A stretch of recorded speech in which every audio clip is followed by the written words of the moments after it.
글쎄 뭐 지지율이라는 게 뭐 하락할 수도 있고 뭐 그런 거 아니겠습니까? 일관되게 제가 걸어가겠다고 분명히 말씀을 드렸고 정당에 들어가서 함께 정치를 변화시키는 주체가 돼야 된다는 것이 바른 생각이라고 판단을 했습니다. 주먹으로 맞는 건 다 단련이 돼 있는데 갑자기 발로 차니까 사이다가 쏘는 맛이 있지 않습니까? 원래로 되도록 가야 될 것 같습니다. 제가 좀 모르고 있다라는 것은 큰 격려가 되고 있다 이렇게 말씀드리겠습니다.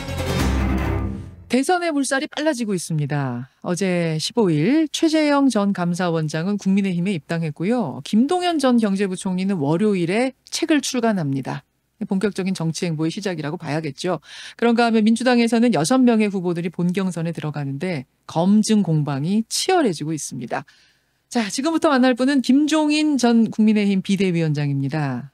장외에 있지만 누구보다 이 상황을 잘 꿰뚫어보는 분이시죠. 오늘 직접 만나보겠습니다. 위원장님 안녕하세요. 네, 안녕하세요. 예. 한 2달 만에 다시 출연하시는 건데요.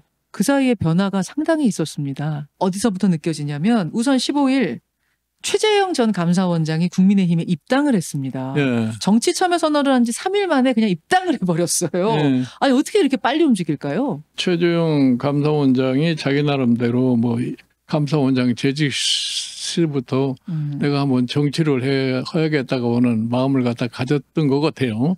그러니까 이제 참 임기도 안 채우고 조기에 감사원장직을 사퇴를 하고 정치 선언을 하고 그래도 울타리가 필요하다고 생각을 해서 진짜 급작스럽게 입당을 갖다가 결심하지 않았나 이렇게 봐요. 후발주자로서 좀 뭔가 방어해줄 울타리가 시급하게 필요하지 않았는가. 네. 잘한 거라고 보세요? 그거야 뭐 본인으로서는 뭐 잘했다고 생각하려는지 모르지만 이제 당 내부에서 대통령 출마하는 사람들도 많이 있고 그 출마자들에 따라서 뭐 의원들도 각기 좀 지지하는 후보가 따로따로 정해져 있는데 거기에 최재형 감사원장이 들어가서 얼마만큼 빠른 시일 내에 둥지를 틀지는 지금 아무도 예측할 수가 없는 거예요. 들어갈 때는 지금 굉장히 환영을 크게 하고 있지만 일단 막상 경쟁이 시작되면 그때부터는 모르는 거군요. 그게 정치라는 게 항상 그런 거예요. 밖에 있을 때는 근사해 보이지만 안으로다 데려놓고서는 그다음에는 별로 관심이 없어요. 이제 경쟁이 시작되면 그때는 모른다 그 말씀이에요. 끝까지 봐야 한다. 잘한 선택인지 아닌지는.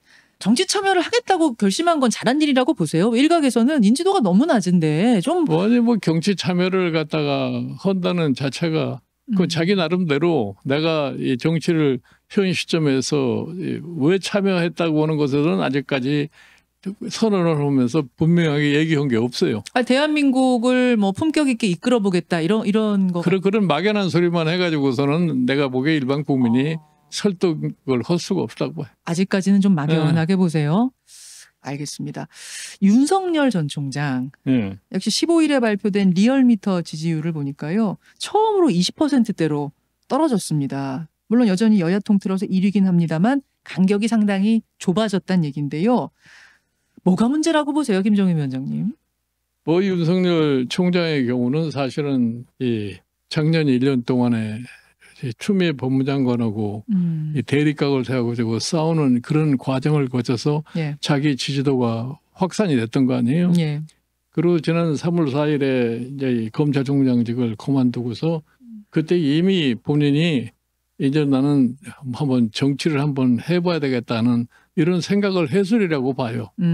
그랬으면은 자기 나름대로의 정돈을 해가지고 정돈. 네, 빠른 내가 밖에서 객관적으로 얘기하기를 5월 중순쯤 자기의 입장을 갖다 표명을 하고 내가 대통령이 되면은 무엇을 어떻게 하겠다고 하는 사실 비전을 자기가 준비를 해서 제시를 하면서 그쪽으로 향하는 모습을 보여줬어야 되네요. 조금 더 빨리요? 네. 근데 그걸 전혀 하지 못한 거예요, 저 사람이. 그동안에 시간을 많이 소비를 해버리고 말았어요.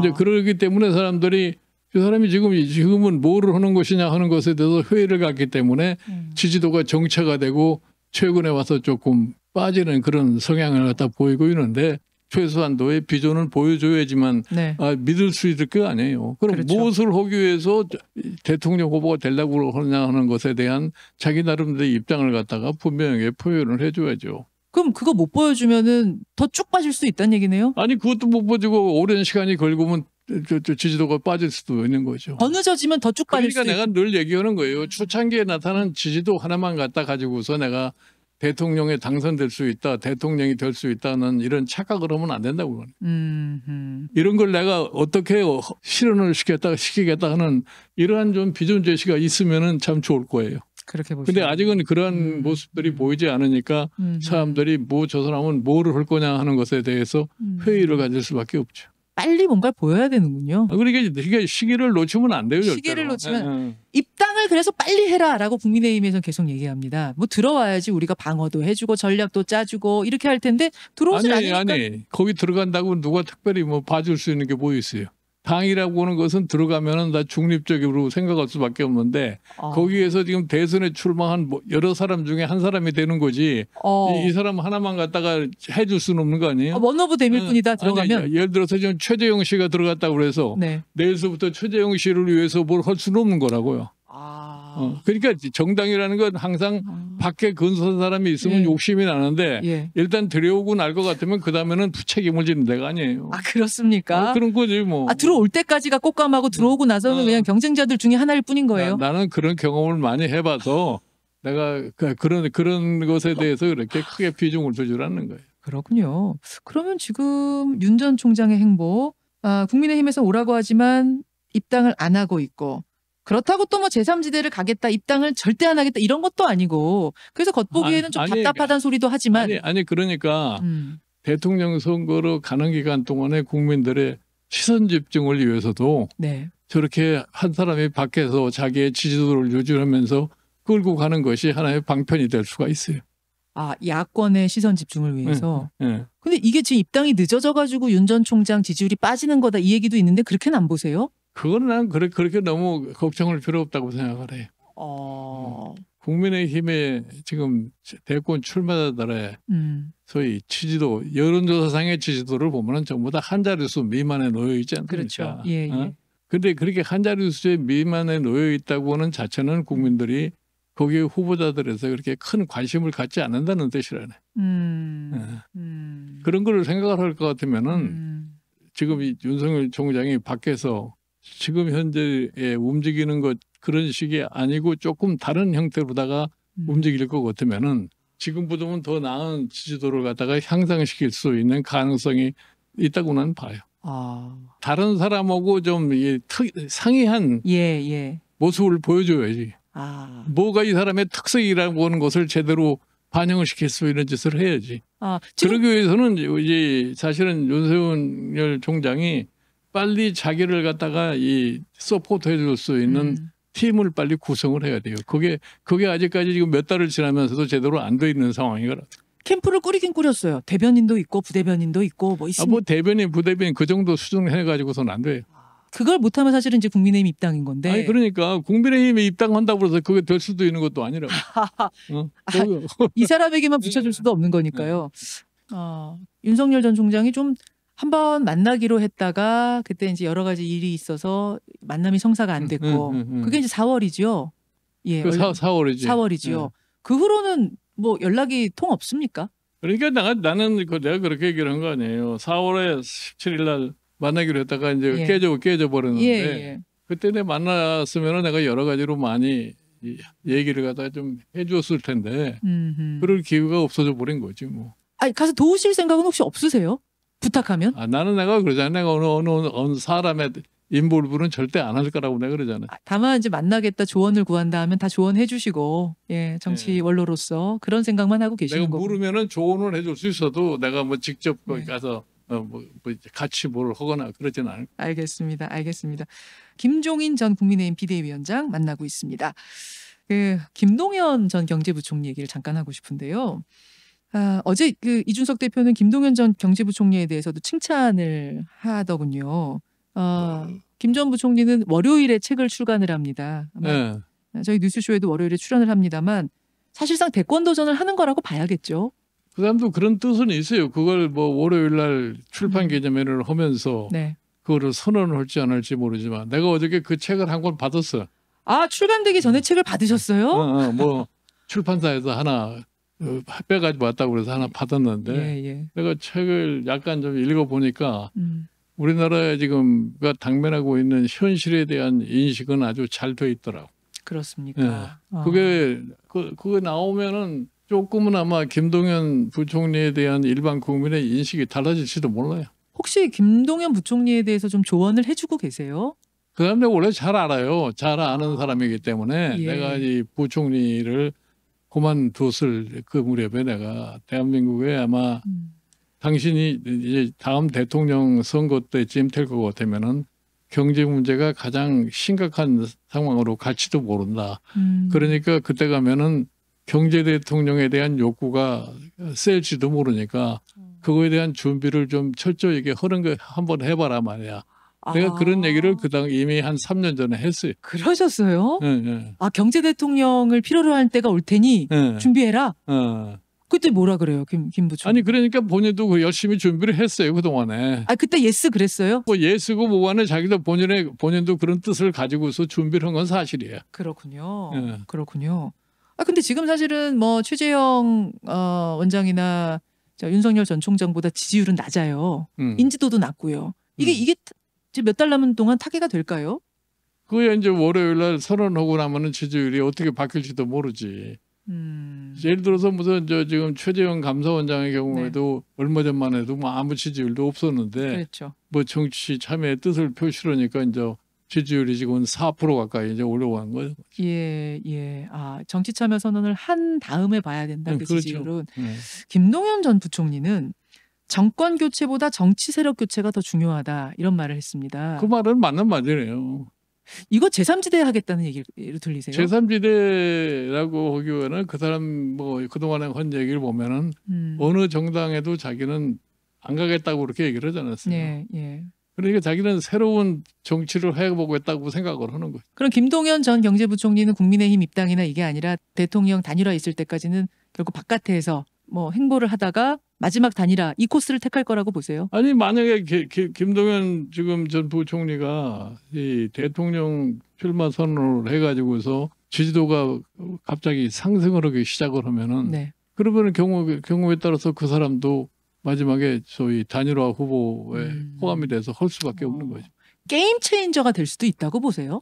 김동연 부총리 같은 사람이 아마 그런 역할을 할 수도 있을지도 몰라요. 그래요. 예, 일반 국민의 삶이 피폐해지기 시작하면은 그러면 역시 경제 대통령이라는 말이 나오게 돼 있어요. 그런 의미에서 김동연 전 경제부총리 게임 체인저가 될 가능성도 있다. 뭐 그럴 수도 있다 이런 그럴 얘기죠. 수도 그게 뭐 있다. 지금 하도 늦게 출발하기 때문에 예. 어떻게 될지는 모르지만 그럴 가능성을 너무 완전히 배제할 수는 없다고 봐요. 아니 근데 인지도라는 거 있잖아요. 뭐 최재형 원장도 그렇고 김동연 부총리도 그렇고 그 인지도 극복이 될까요? 근데 인지도라는 거는 요새 하도 이 소위 매체가 발달을 해가지고서 네. 한 3, 4개월이면 인지도가 확 늘어날 수도 있어요. 하하, 옛날하고 다릅니까? 네. 아, 하기 나름이군요. 그거 당연한 그런 거지. 뭐. 그렇군요. 알겠습니다.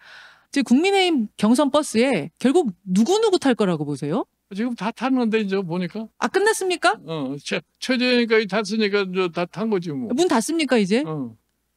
끝내 그러면은 당 내부에서 몇 사람이 더 나올지는 모르지만 외부에서 탈 사람은 내가 보기에 끝난 것 같은데. 윤석열 전 총장 탈 가능성 없다고 보세요?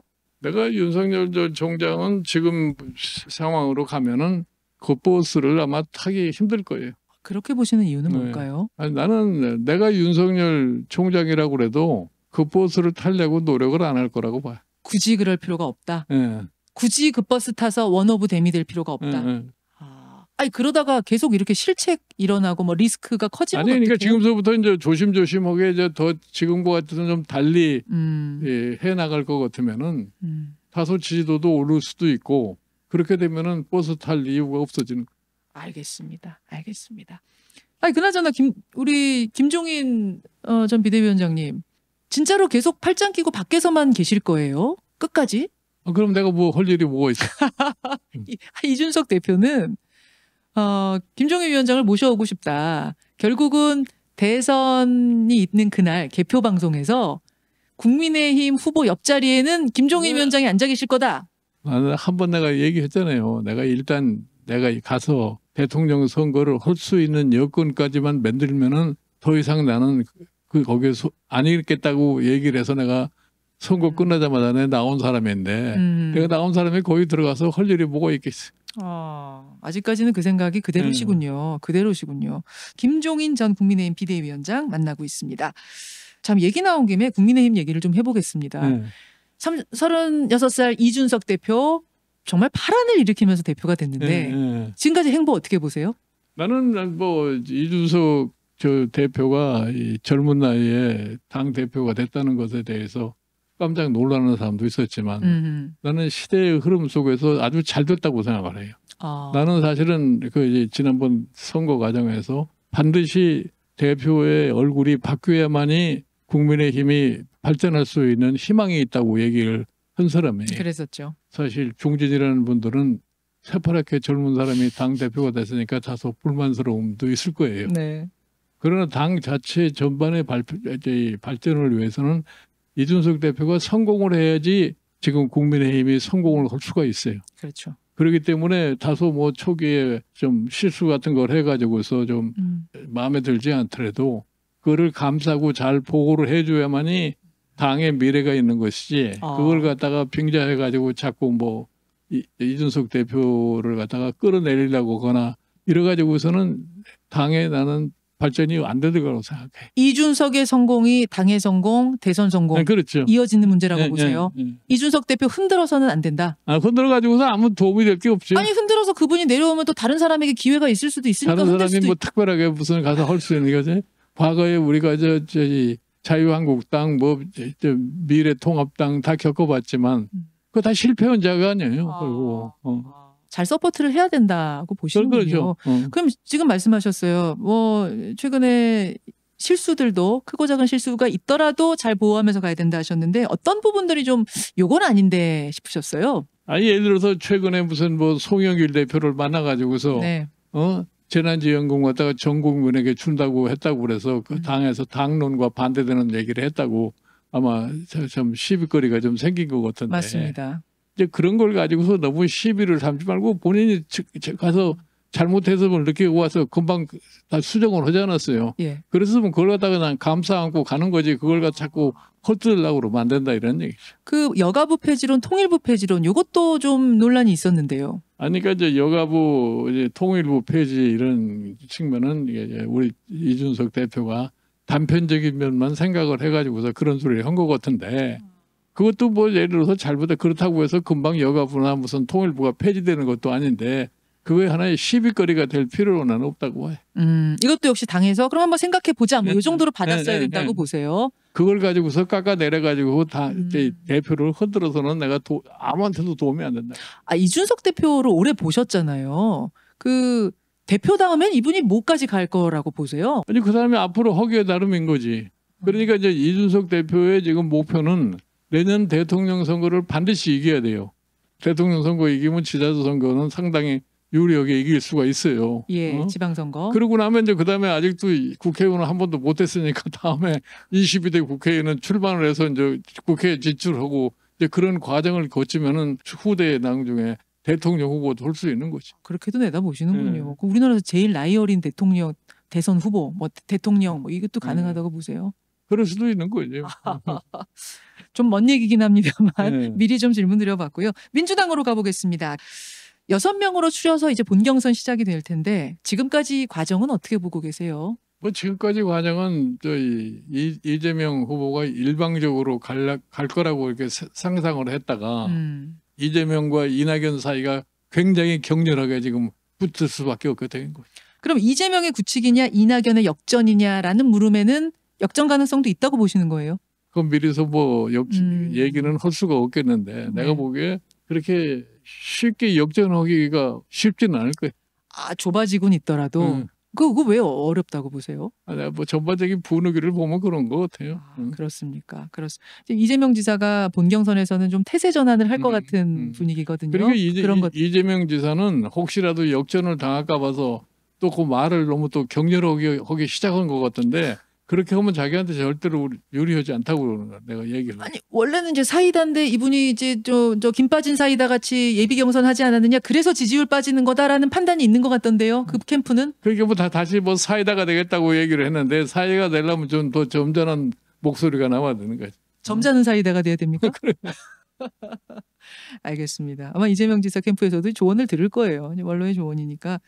2달 만에 또 이렇게 모셨는데 오늘도 건강한 모습 뵐 수 있어서 좋았고요. 우리 정치판, 특히 대선판 정말 좋은 후보가 많이 나와서 좋은 대통령 뽑혔으면 좋겠다. 같은 마음. 그게 나도 소망하는 바예요. 네. 예, 오늘 정치판의 흐름들 그리고 조언들 좋은 말씀 대단히 감사합니다. 네, 고맙습니다. 예, 전 국민의힘 비대위원장 김종인 위원장이었습니다. 김현정의 뉴스쇼는 청취자 여러분의 참여로 이루어집니다. 트위터, 페이스북, 레인보우 게시판, 그리고 단문 50원, 장문 100원의 유료 문자 샵 1212, 우물정 1212 통해 참여하실 수 있습니다. 김현정의 뉴스쇼, 여러분과 함께 만듭니다.